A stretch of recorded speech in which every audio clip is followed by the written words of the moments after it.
from a commercial point of view, I told my clients back then that if we can do something that has the ability of becoming a classic and being sold at the auction houses, the chances for you guys to actually continue capitalizing on this investment over a much longer period of time is going to be much greater if we do this properly. Welcome to today's episode. Today, we have the pleasure of having Stefan Ytterborn, a relentless, purposeful innovator and the mastermind behind pioneering Swedish brands. With a career that's as illustrious as it's impactful, Stefan has consistently redefined the intersections of design, purpose, and functionality. In our conversation, we delve deep into the visionary world he's built. We discuss the inception and mission of POC and explore what truly defines an iconic product. Stefan sheds light on the guiding purpose behind his product creations and the enriching experiences they offer. We also uncover the dynamic approach of Cake, a brand synonymous with innovation and sustainability. Our conversation takes a riveting turn as Stefan shares about Cake's active role in anti-poaching efforts and their upcoming initiatives in Amazonia. And adding a personal touch, we get a glimpse into how his children are carving their own niche at Cake. So buckle up and join us for an episode packed with insights, purpose, passion, and forward-thinking visions. Let's dive in. How are you? I'm good. How you doing? Good. I'm in Switzerland, the other Sweden. Yes, correct. It's so funny with talking with people. It's like, you're from Sweden. No, I'm Switzerland. Yeah. Almost. Yeah. So where do you want to start? Or have we already started maybe? Yeah, I think we already started. Yeah, amazing.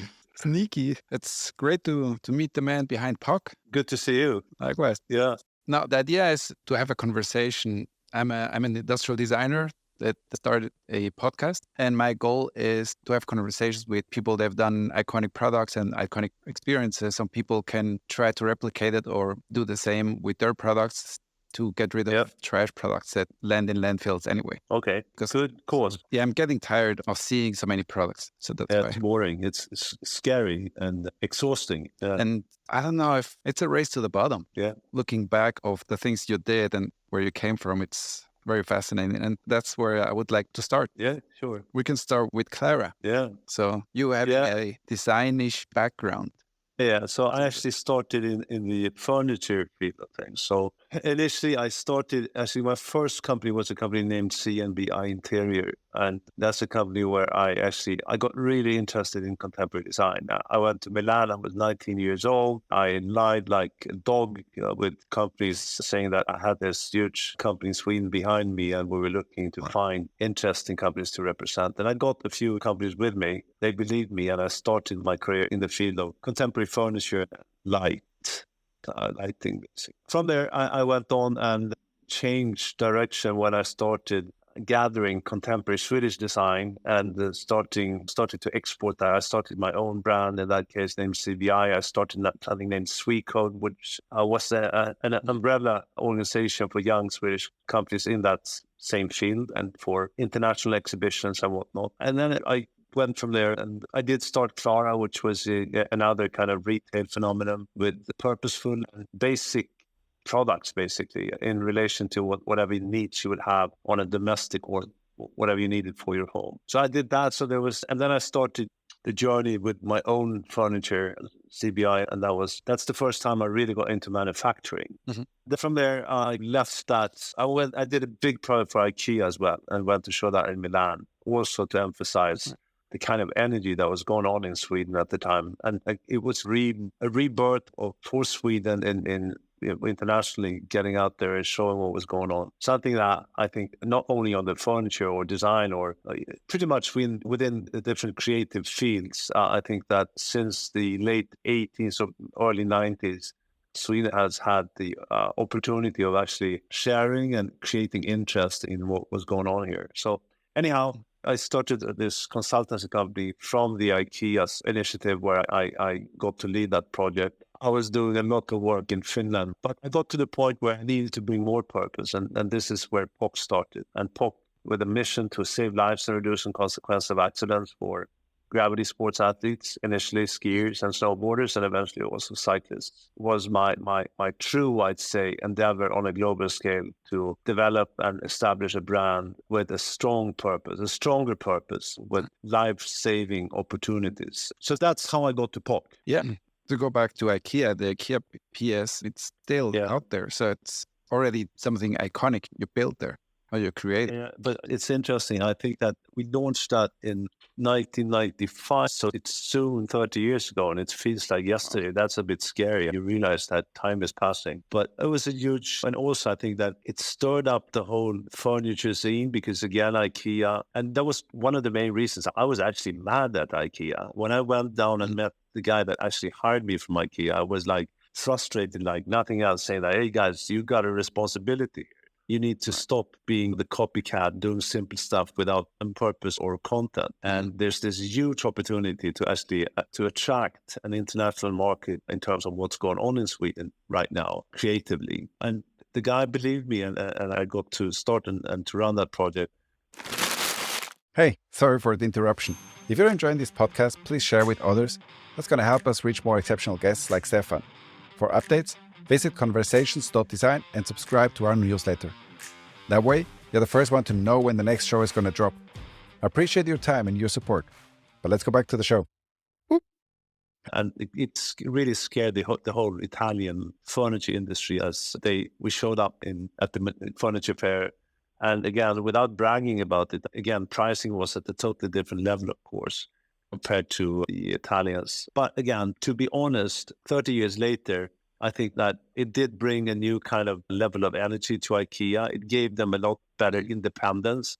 I think it gave them a lot more confidence, not at least their internal designers that were threatened by the fact that I brought in external designers, but it opened a number of doors. And I think that designers at IKEA actually became much freer in their ability to do new and different and not just what they were expected to do. I do believe that project meant a lot more for IKEA as a brand, specifically IKEA PS. It was like a sparking plug for a lot of good things that have happened with IKEA since then. But then I must say that what I don't like about IKEA is my general perspective on things is where the biggest challenge to the climate these days is our pace of consumption. We all buy too much crap too often that ends up being garbage before we know it. And we need to support quality, and quality comes at a cost. High quality will be more expensive. So it's more a matter of finding financial solutions for people to be able to actually buy and use higher quality. I think that is the key to better relation to the products and the functionalities that we need. So therefore, I'm not an IKEA fan all the way through. It was an important project, but again, my own kind of core values point towards a different direction. I completely understand. I actually studied in Sweden, in Lund, at the Ingvar Kamprad Design Center. Oh, yeah. Oh, that was 2007, I think, 8. Long time ago. Yeah. It feels like yesterday. It was good time. Yeah. 3 times. Fun. But I completely understand the part of we need to get rid of trash products. And I don't believe good quality is expensive, but at the end, it's not more expensive because it stays longer in the circle. Yeah. If the total cost over time is going to be much, much lower. And I think that at times when I bring this up, I'm being accused for being a communist. And it's not about that because, again, a more elaborated, a higher quality product will take more time to develop and to manufacture that. And it needs to be priced at the level to support companies, industries, organizations, and whatnot. I think that we need to reshape the way we actually finding the tools and the solutions to support the financial restriction or the ability for people to actually buy more expensive stuff for that longer life cycle. I totally agree with you. And I think that I don't have a perfect solution, but now with Cake, which I'm doing these days, selecting motorcycles, it's really important on our side to make sure that we do everything we can to serve the market with different, ways. You could buy cash, of course, but in most of the times, it's anything from pay-up solutions, or you can rent our bikes. We sell Cake as a service, which includes a number of different things. And I think that, and also a system where we can activate and reactivate our bikes. So they're being refurbished and resold and reused between a number of different users over the lifetime of a bike. I think that maybe there's not one solution, maybe there's a combination of solutions, but just buying low quality cash and then throwing away, that era needs to be, we need to kill that as soon as we can. Did you already did that, something like that with POC? POC was always also like very purpose driven. Saving life was more purposeful than this. Yeah. I think that when leaving POC is another story, because again, I love what I was doing. And speaking about the climate side of POC, I had the same perspective when it comes to make sure to develop the right level of quality and the products will last. That was the key thing. We have a much stronger perspective these days on climate related topics.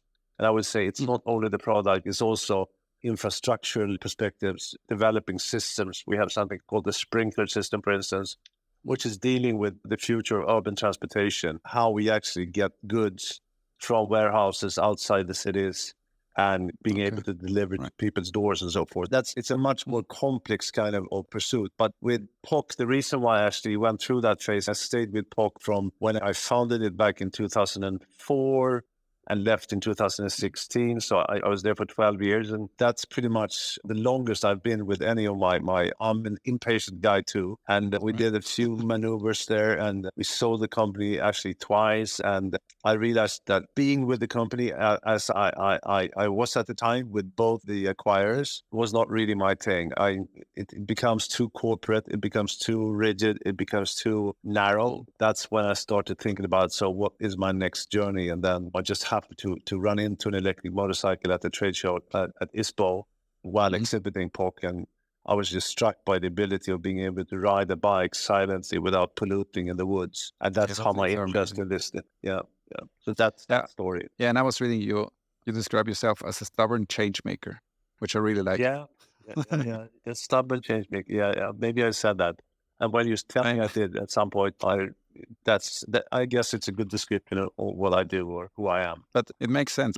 Looking at different options or different opportunities and jumping into them, like being stubborn enough to do something, even if people are saying it can be done. Yeah. Like a Swedish Elon Musk. Yeah. I don't know. But I think that it's also being a bit blinded and a bit naive, because when I get stoked about something, I just get into it. And if I knew beforehand exactly what challenges that I would actually walk through or having to actually deal with over time, maybe I wouldn't have done it. So it's about just not thinking about the future challenges, just with determination, taking step by step towards a clear target. And it works for me. And it shows you're creating not just a new product, but also the new breed, which is very interesting. What I really like is the approach of going to that market. It's not like, here I'm trying to sell you. It's more like being honest, being purpose-driven, design-driven as well. Yeah. And it's more like attracting people instead of shoving with the new technology. Yeah. It shows And I have an angle to that, which is interesting. I think that we've been through a very gnarly couple of years in terms of maybe a little too much money in the market with all of the venture capitalists investing in companies like ours and so forth, with the expectation of growing a little too fast, basically. Because again, if you're true to yourself, if you're true to your product, and if you realize that you need to do everything by the book, where there are no shortcuts and no compromising and so forth, it's impossible to grow at the pace where the expectation among the venture capitalists or the venture capital companies would ask you to succeed with. So I think that looking back, I've been too disturbed because, again, my philosophy is that don't force yourself into the market. Make sure to open eyes, create a mutual kind of relation, which is built on mutual sympathy between yourself and the users, and make that happen step by step. While the investor perspective is that, okay, you got a great idea here, make it fly super fast. And there's no magic to that, because if you want to be true and real to this, it takes patience. And this is an ongoing kind of debate I need to take with my investors at all times. And at times, I think that we've been pushed a little too far and having launched stuff a little too early and so forth. So I think that we've been in a climate that does not promote what I actually believe in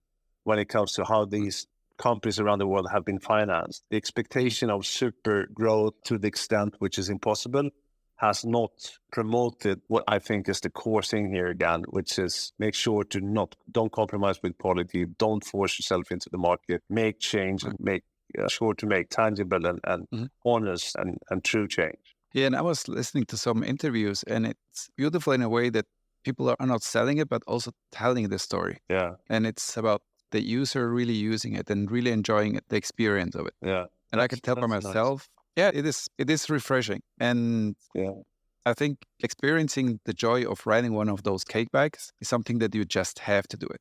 I'm lucky here in Zurich we have one. Yeah. And I had a chance to go and ride it last week. Oh. And it's fun. It's really fun. Yeah, thank you. So it's good to hear. And it's just nice to just glide through the city. Yeah.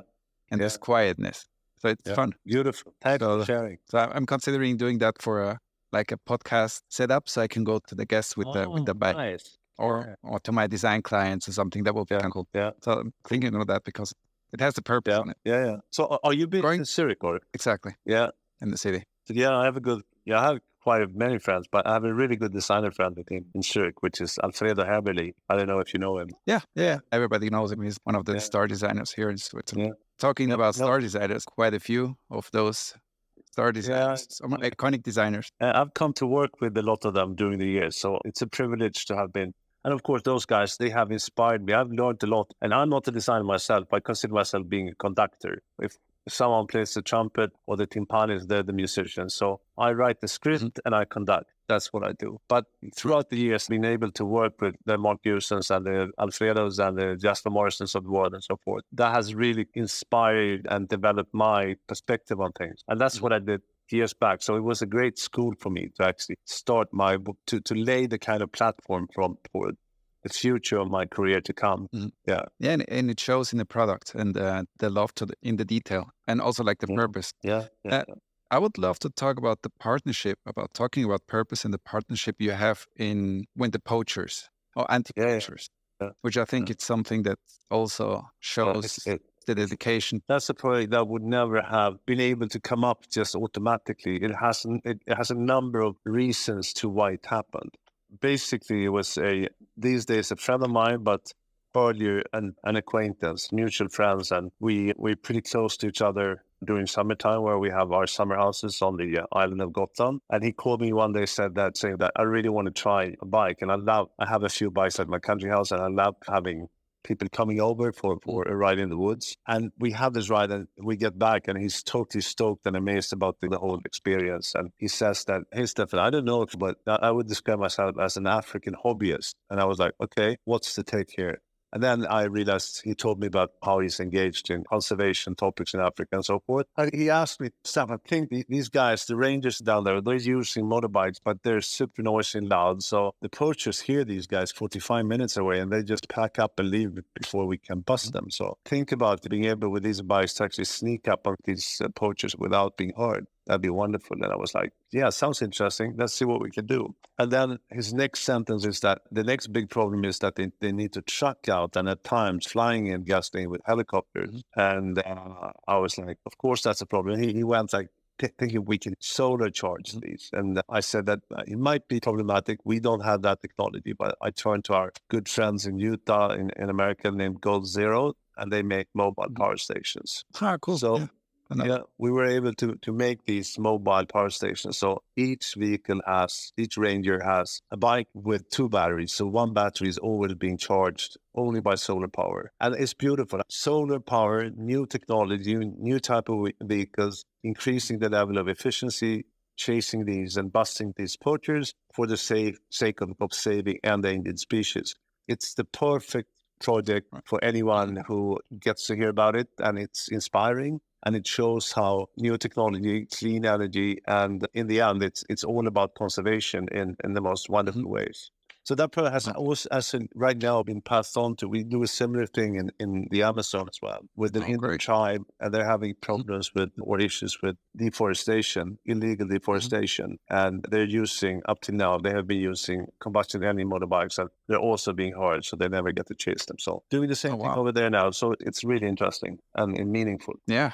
That's great. Yeah. I like that. And it's also on the website, you can actually buy a bike that has that kind of color shapes and all that. So that's Yeah. And the first, when we launched this project, we actually sold the bike for the price of 2 bikes, because every customer that did buy one of these bikes, they actually gave away 1 bike to the Southern African Wildlife College for free, which is the college where these rangers are being trained. And you have some very interesting people buying that. There's a very famous musician.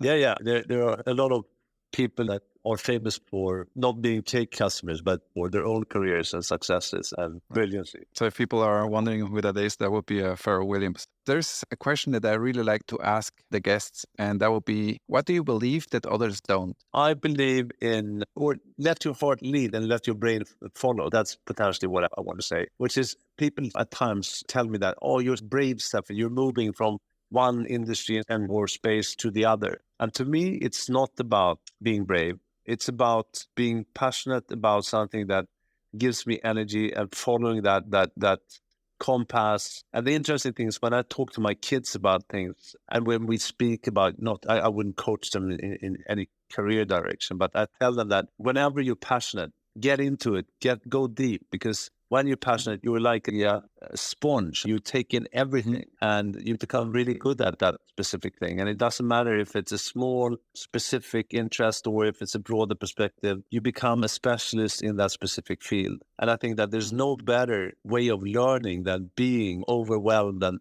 passionate about things that really gets you going. And you learn fast and you become an authority in that field. And most likely you'll be able to live from that. That is, I think that too few people have the liberty themselves to let their heart lead. I think that too many try to analyze things intellectually for too long, and too much and too deep, and then leaving the opportunity before ejecting before they get to the point of potentially activating. That was a long answer, but I think that's great. That's beautiful. So it's more like also being patient to let that sink in. Yeah. And I think that when I get stoked about something, I know I get stoked about many things, but what sticks and what stays with me is a consequence of having thrown that idea around thousands of times and trying to kill the idea. And sometimes you get to the point where nothing can stop you. You've done all of the do's and don'ts and pros and cons activities intellectually, and then again driven by your heart. But when you tick all of those boxes, and then you get goosebumps, and there's nothing that can hold you back. Do you talk with your kids a lot about that stuff? About your ideas coming from a different generation? They have a different angle. I have 3 kids. The older kids, Carl and Nils, they both work with me here at Cake. So Carl is doing a lot of the social marketing and media stuff, and Nils is our specialist in drivetrain topics. Then I have a younger son. He's only 4.5 years old, and he tells us that he's going to start working with Cake as soon as possible, but he's not still with the organization. So we do speak a lot about the business, and I think that it's also a natural evolution. We've been doing a lot of sports together throughout the years, mainly skiing and surfing. And this is a way of continue that playing together. But no, it's business, but it's a good way to socialize with your kids. That's why you have like kids bikes now, like kid bikes. Yeah, maybe that could be one of the reasons. Yes, I was telling us yesterday, looking at those bikes, and I was like, yeah, I'm gonna get that one for my little one. Nice. She's 3 years old now. Oh, okay, nice. So it should be time for summer. Yeah, hopefully. And talking about the kids and purpose, I have a little daughter, as mentioned before, and I have a daughter's test. And the daughter's test is pretty much like when she's 13 and she comes to me and asks, hey, Dad, what do you do? And as a designer, I create a lot of products and experiences. Yeah. And if I'm not happy with that, I cannot be proud of what I've done. Yeah. Then I really need to consider, should I do it? Or how can I change it to be proud of the product? Yeah. And that's been the catalyst at the moment. So it's an idea I really want to grow with that idea. So to produce less trash products. Yeah. Good. No, I think that kids do bring a certain level of obligation and responsibility to whatever you're doing. So a good reason to improve and redirect and change. Have you ever been that purpose-driven? I think so. Or when was it change? Or can you remember I think that first? Even back in my early 30s, 25, 30 years ago, even though people did not see it evidently, so even though I was working with glassware or ceramics or whatever, I hired Alcedo for the Strand initially, which is now a Hackman product potentially, no, it's an Itala product these days. He did a number of striped bowls, and he did a wonderful selection of wine glasses for Itala as well. But at that time, I had a really strong perspective, which is it didn't have the same bearing in terms of communicating that. But my take on that was that make everything you can to develop something which is a good representative of its time during when it has been developed, when it comes to purpose, its expression, Gestaltung, its material, the way it's been manufactured, and so forth. Because if you do, there's a great chance that product will become a classic. And classics are the kind of products that will be sold at auction houses or to be used by generations within a family over a longer period of time. My intention was always try to decipher society to understand what could contribute to the opportunity of a certain product becoming something of a classic. And that has been my driving force since ever. This has been with me throughout my career, even though it's more visible now because we can talk about it in a tangible way. But back in the days, it was more an underlying. And also, I'd say, also from a commercial point of view, I told my clients back then that if we can do something that has the ability of becoming a classic and being sold at the auction houses, the chances for you guys to actually continue capitalizing on this investment over a much longer period of time is going to be much greater if we do this properly. Yeah, I heard you say there is no use of launching a product if it's not better than the competition. Yeah. And it shows. Yeah. I think it's a great approach to think of that and not just a Me Too product. Yeah, I agree. And at times, it's depending on who you talk to, but depending on your level of insight within a specific industry or whatever it might be, some people wouldn't be able to see which is better or which is this and that and so forth. Again, it's also about educating people not to understand or make them believe in what you're believing, but to be as open and transparent as you possibly can in terms of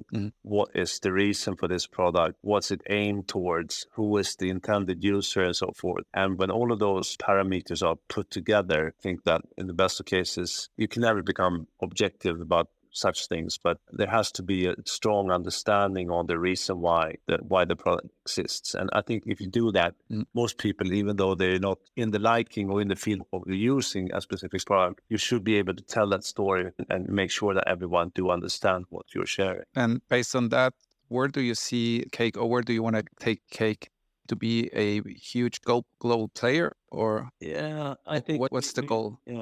And the goal is to stick to our promise when it comes to extending life cycles. So we need to stick to premium. And I would say that the 4 parameters that defines premium in my world, and that's purpose, innovation, performance, and physical quality. So with that said, we will never be a huge player. If we can sell a couple of 100,000 bikes in the next or by 2030, which is something that I've set as a goal, then I'll be happy. And what does that goal mean? It means that I think that if we're successful, we can reach those numbers without compromising or jeopardizing the reason why we exist and the kind of guidelines that we need to follow to support the mission of inspiring the market towards zero emission, and therefore bringing some level of improvement to the world as a whole. And I also realize humbly that we're just one little player among others, but it's like the ants in the stack. We all need to change perspectives. We need to change the way we have been spoiled living our lives and doing a few sacrifices and changes, changing a few aspects. And if we do that from a broad perspective, and again, us just contributing with a small little piece, but if we can change that bit by bit with hundreds of pieces joining together, change will come. And that's what I hope to be able to contribute with. And again, I have this perspective of staying around till 2030, and that's another 6 or 7 years. Will I quit by that? I don't know. But that's I don't think you can quit. No, we'll see. But that's the kind of perspective I have. Your little one is going to go into the company, so there's no chance you're going to quit so easy. No, true. What type of clients do you mainly work with on the design side? On the design side, it's consumer goods. We also did the concept car, electric car, 3 years ago. It's from project. And also products for the industry, like cleaning machines. I did something. Okay. But I'm going more into the consumer. And as you can imagine, as a designer, we are way too curious to stick to one industry. Excellent. If there is anything I can help you with that, then from my side, just let me know. I'm glad to help. Nice. Super nice to meet you. And let's sure we can meet at some point. Thank you so much for listening. If you enjoyed and found value in conversation with Roberto, it's very likely your friends and community have too. I believe that throughout meaningful conversations, genuine curiosity, and insights from experts and leaders, we can design unique brands, experiences, and products that have the potential to become iconic. Please share this episode with anyone who could benefit from these insights and framework. I would sincerely appreciate if you could also rate and review us on your favorite platform. Once again, thank you very much for your time listening and spreading the word about this podcast. Bye.